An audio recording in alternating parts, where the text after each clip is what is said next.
Hey guys, what's up? It's me, Thomas. Today we're back here with Game Theory. So, back to finding Frankie. So, yeah, the parkour horror game.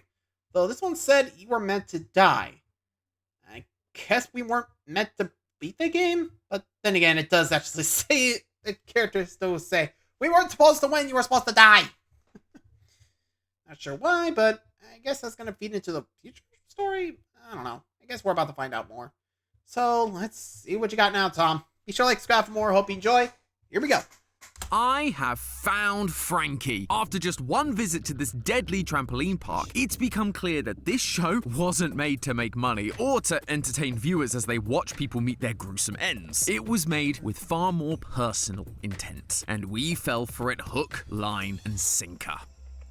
Alright, now you got my attention. Hello, Internet! Welcome to Game Theory, the show that needs you to vote over that subscribe button so that we can get the grand prize of 20 million subscribers. And welcome to another week of Tom Plays Catch Up, because all the indie horror games release on Halloween, but we can only cover one thing a week, so here we are in December still playing horror games from 2 months ago. Although I will say, I am very intrigued by today's subject. Today, we are talking about finding Frankie. And the reason I've been so intrigued by this is because this isn't your typical mascot horror walking simulator. This is a parkour game with actual platforming, dodging obstacles, and grind rails, which is a breath of fresh air when you look at the humble beginnings of the genre. And you know, no one hates feeling like Sonic the Hedgehog. Rolling around at the speed of sound. And this also doesn't seem to be like Poppy or FNAF, where you return to the scene of the crime and are chased down by the souls of dead children. Instead, we're taking part in a game show where you must try and survive the many dangers that lurk around every corner of Frankie's parkour palace. From trampolines with insane heights to Fall Guys style obstacles, and of course a giant killer bunny that wants to murder you. We couldn't get rid of all the tropes now, could we? And while I could totally explore how even without the saw blades, incinerators, and deadly slime, this parkour park was already too dangerous to exist, what I'm more interested in are the deep philosophical questions. Who are we? Why are we here? And who is running this murdery game show? On the surface, I wasn't even sure I would find an answer to these questions. It seems like Finding Frankie's devs kept the story simple in order to focus on the gameplay. But the more time I spent in this death park, the more I realized that the story the devs were telling was far more intricate than we could ever have imagined. A story of lies, deception, and betrayal. So put on your Frankie suits, theorists, because we gotta jump, slide, and swing our way through the lore of Finding Frankie. We assume the role of one of the lucky contestants for this game show after receiving our golden ticket, or in this case a VHS, in our cereal box. You'd think it'd be pretty obvious which cereal box had the tape in just based on the weight, but game show got a game show, I guess. Now, you and the other contestants have arrived at Frankie's parkour palace, ready to race and survive whatever the game throws at you, hoping to win the $5 million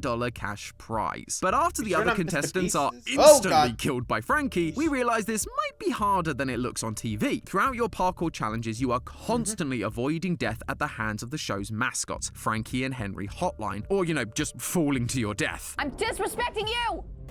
Ow. No. Eventually, though, we meet the guy running the show. He looks similar to Frankie, but slightly less murdery, though the constant toothy grin is a little unsettling. This is other Frankie, and he tells us that the show is going bankrupt, with this being the last season, spurring us on to keep playing the game. Like we have a choice. After even more deadly parkour, we finally go head-to-head with the real Frankie, only for all the platforms to disappear beneath us and for us to fall to our deaths. So we thought! In typical TV drama fashion, somehow we escaped our descent into the incinerator and go on to claim our well-earned prize money. But other Frankie has other plans. You came along for stars, but stars don't just lead after a season, do they? And that is where the game leaves us. Like I said, it's a pretty... Yeah, basically, we're stuck there for life. You really should have turned down that offer. Like, jeez.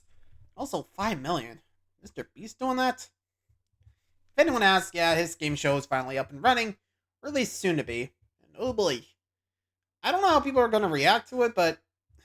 And I'll check it out, but something tells me we're going to notice, like, who's getting hurt. Because, remember, there was a lot of controversy about people getting hurt there. Or at least that's what I remember, but, figure it out. Anyway, moving along.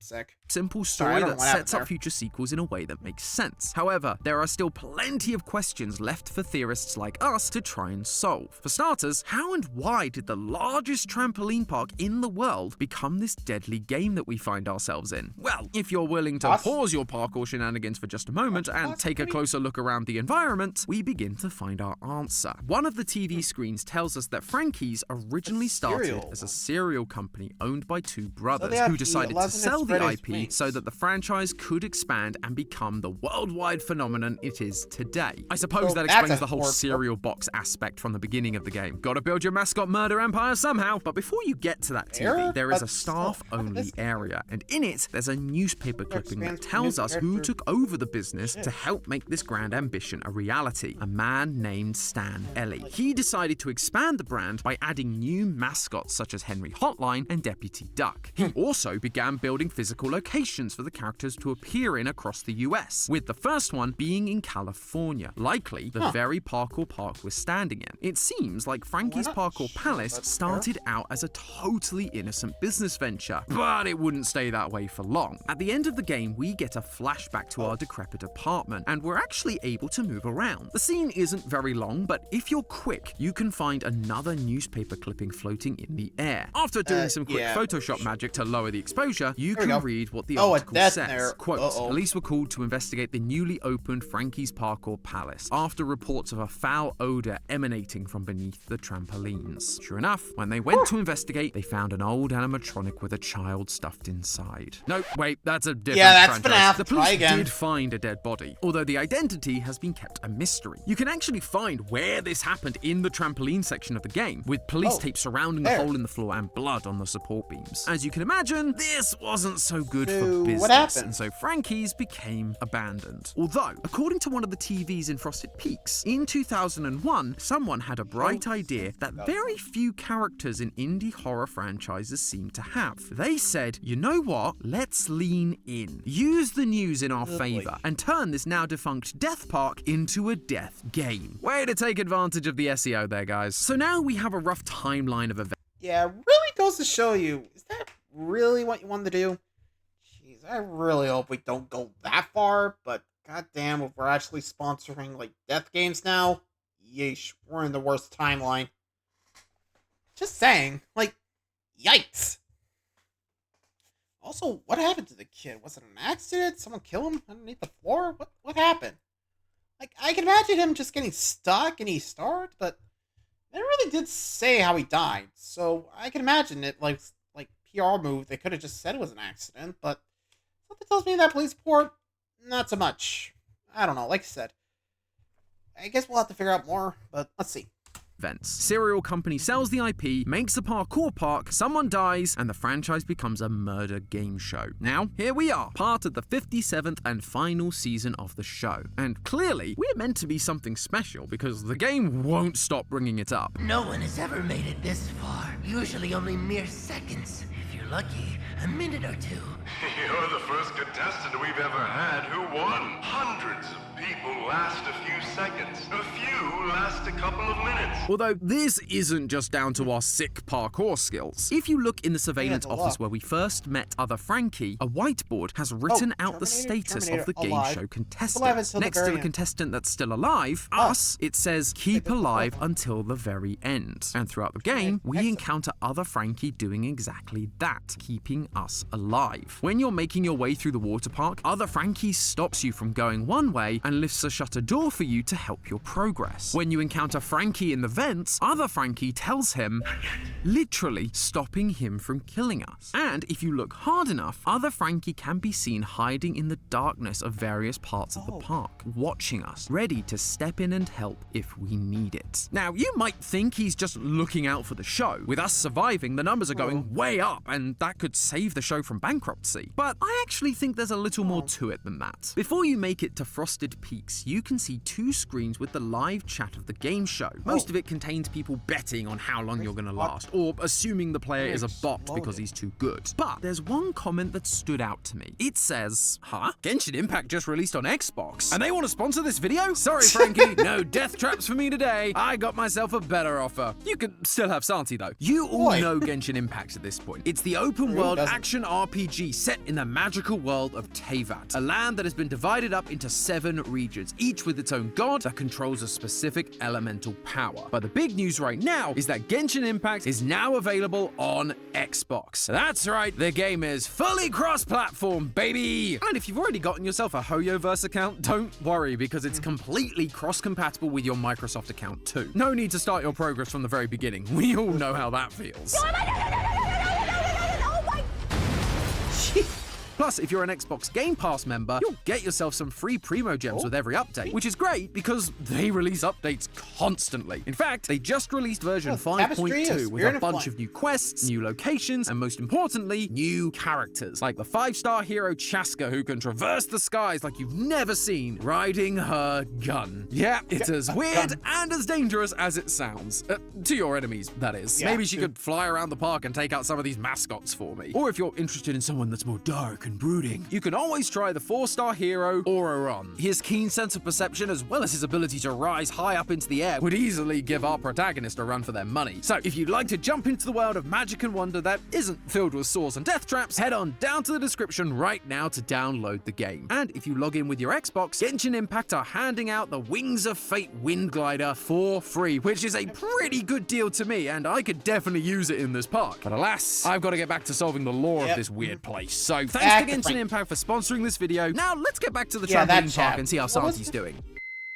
Oh well, at least we still have the chat message that I needed. It's the only message not in all caps, which if you've been part of any live stream, you'll know immediately means something weird is going on. But more importantly, the message says, I know it's you. Where is my brother? Unlike all the other messages, this one is aimed directly at us, the player. Our identity is also brought up again at the end of the game when you return to the title screen. On it is now a sign that says, be back soon. Underneath that text, though, is a code. Specifically, this is known as a pigpen cipher. It's a type of substitution cipher that replaces letters with shapes based on grids like this. By decoding it, we can see that it says, I know who you are. With all this attention being put on our identity, we have to be more significant to this story than just a guy who lucked out and got the VHS. But then, who are we? That vague chat message asked us where their brother was, which immediately made me think back to the 2 brothers who started Frankie's. It's the only other mention of brothers so far in this game, so it feels like those 2 need to be connected, and therefore who we are must also be connected to them. But outside of that, we don't really have a whole lot to go on outside of the fact that we live in a crummy apartment, and the flashback scene doesn't last long enough for us to really dig around and explore for more clues, which means it was time for some out-of-the-box thinking. Or should I say, out-of-the-game thinking. By breaking the boundaries of the game, we can explore much more of this apartment, revealing that there's actually a whole second room filled with monitors that are connected to security cameras from Frankie's Parkour Palace. On one of those monitors, we see the words, Welcome Back S, as well as a piece of paper numbering the seasons of Frankie's show, with the 57th, the current season we're competing in, circled. Finally, above those numbers are the words, Everything Changes, which I'm sure it would if you were about to win $5 million, but we've actually seen this phrase once before. During the Frosted Peaks section, before you start the initial climb, you can take these stairs off to the side and find what is labeled the CEO's office. In this room, we can find a set of documents for an apartment rental that also has those same words on it. Everything changes. We are the CEO of Frankie's, and the one we read about, the one who took over the company from the original founders, was Stan Ellie. Welcome back, S. Is this why he's being kept alive? Maybe, but I don't know. I could imagine that, but still, doesn't explain. Like, okay, so we're still trying to escape these things, but why would he, like the CEO, just offer? Like, wouldn't he just offer to go through it, or is it like a process? I don't know. It's like something about this. Sorry, there's just like something off about this, but if you guys know, what is it? There's definitely more to that park, but I don't know. The CEO thing, that seems a bit of a stretch. Maybe it's brothers of the victim? Or maybe the one that caused the accident that got the park shut down? I don't know. I mean, special and all that. So, I mean, I could buy the CEO for that since, they wouldn't know how this works. So, I mean, think about it. No one made it that far, but if someone who knew about the parks itself, yeah, that makes sense. I don't know, but there's definitely more to this. Sorry, sometimes these things happen. Because he's the CEO of the company. I mean, not a great look to kill your own boss. Plus, what better way to get your ratings up while also making sure you don't lose any of the money? Your CEO competes, he wins the money, puts it back into the business, and the ratings go sky high. Everything changes because the business is going to win on all fronts. Although, why would he then need to have found the VHS tape? We see stacks of cereal boxes in his apartment all labeled as if he's actively looking for this thing. But if he was the CEO, he could just enter under false pretenses. He is the boss. He can literally do whatever he wants. And also, why would he need to be monitoring everything from his home? There has to be something deeper going on here. And what that is becomes a little more clear when you check out the final item floating in the apartment. Another newspaper clipping. This time it's about how we, Stan Ellie, were accused of being involved in the murder of one of the original founders, Sean Sykes. And we were being accused by none other than Sean's brother, the other original founder, Michael. So that message about where's my brother? I think we found out who that came from and who that body that was discovered under the floorboards belongs to. Because of these accusations, the company looked to take on a different venture, like say becoming a death game, and Stan decided to resign as CEO. Stan therefore couldn't have rigged the game in his favor because he's no longer the guy in charge. He'd been shamed out of his position, accused of a horrific crime, and was left with nothing. That apartment contract from the CEO office was likely from his last day in position, finding a cheap, crummy apartment for him to move to after losing his job, because that's all he could afford. However, as we see from the apartment, he clearly had a plan. He set up monitors in his apartment connected to the CCTV of Frankie's, watching what was going on. Why? To train. We can see the number of other seasons on the monitors. He's been watching for a long time. If he wanted out of this life he was now in, he needed to win big. So he watched and learned. That's how he knew to run sideways and past Frankie at the very beginning where everyone else normally dies. He'd been planning his victory for a while, and now the show is in its last season, putting up their biggest prize ever, $5 million. This would be his last shot at winning big. He'd been preparing for this. So, as we see in the first cutscene of the game, he went out and bought hundreds of boxes of cereal to guarantee his place in the show. And on box 769, nice, he finds the elusive VHS. From here, everything changes. No longer would he be the disgraced former CEO of a tainted franchise living in a crummy apartment. He'd go back to the scene of the crime and he'd walk away back on top once again. So I guess it's a little bit more like Poppy and FNAF than I thought. Except then I remembered something Henry Hotline said to us the second time we meet him. We aren't going bankrupt, and this isn't our last game show. As soon as you're eliminated, 4 new cereal boxes will be sent out all around the world, sitting and waiting for its lucky contestant, just like you.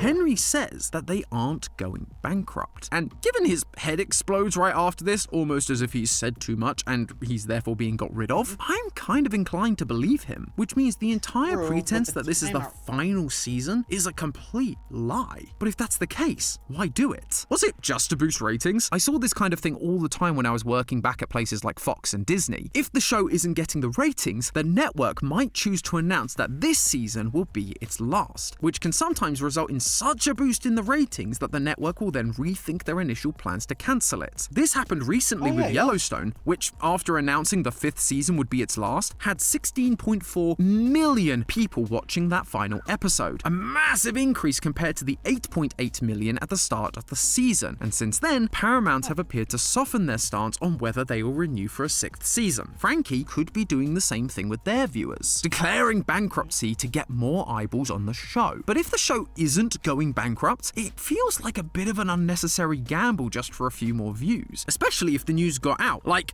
having one of your mascots spill the beans mid-show. Unless, of course, it was never about trying to get lots of people's attention. It was about getting the attention of just one. Someone who was desperate for a big payday that could then be trapped here and forced to suffer for what they did. That's right, loyal theorists. Right. This final season of Frankie's death game was all a ruse to capture and torture our player character, Stan Ellie. The writing is quite literally on the Never wall, let you with go. messages like, "We'll never let you go," and "No more bad behavior." Bad behavior is likely referring to the murder that Stan supposedly committed. And don't forget about the "I know who you are" Pigpen cipher left by Frankie. Whoever is behind this death game, they know who Stan is and what he did. By declaring themselves to be going bankrupt and offering a massive cash prize, this would be Stan's last chance to win. He thought he could come in, win the prize money, and bail, but that was never an option. Once he won, he was forced to stay here and keep competing. Now, I'm gonna stick my neck out a bit here, because while the game has purposefully kept who the new management of Frankie's is, based on everything we've talked about, there's only one person who would not only know everything about Stan and the murder, but would also have the motivation for this kind of elaborate revenge plot. Michael Sykes, the other co-founder of Frankie's One who and lost the his brother brother, yeah. of the late Sean Sykes. The newspaper article never mentions Stan actually being convicted of murder, just that he was accused and then resigned. Yes, he lost everything, forced to live in a decrepit apartment with barely anything to his name. But for Michael, that isn't justice. That isn't enough. Stan needed to feel pain like he did. And so, the point of declaring the bankruptcy wasn't to boost ratings, it was to capture Stan, making him think he was coming of his own volition to play in a game he thought he'd trained for, to win some much needed cash. But now, Michael has Stan exactly where he wants him, able to exact his revenge on him for what he did to his brother. He sent those chat messages of "Where is my brother?" to tease Stan, to remind Stan of what he did, and then he refuses to let Stan go after he wins at the end of the game, forced to endure this cycle of torture again and again, season after season. So there you have it, theorists. We found Frankie, his secret hiding spots, his identity, and his motivation. But did you find the 5 Freddies I hid throughout this episode? Yeah, they're definitely there. Go back and see if you can spot them, and let me know down in the comments where you think they are. Regardless, I'm very excited to see what cruel revenge plots Michael Sykes will cook up for the next season. And I'm intrigued to see how Stan Ellie is going to try and survive, and maybe whether he'll walk away with the thing he wants most, a fresh start. In the meantime, remember, that's just a theory. A game theory! Thanks for watching.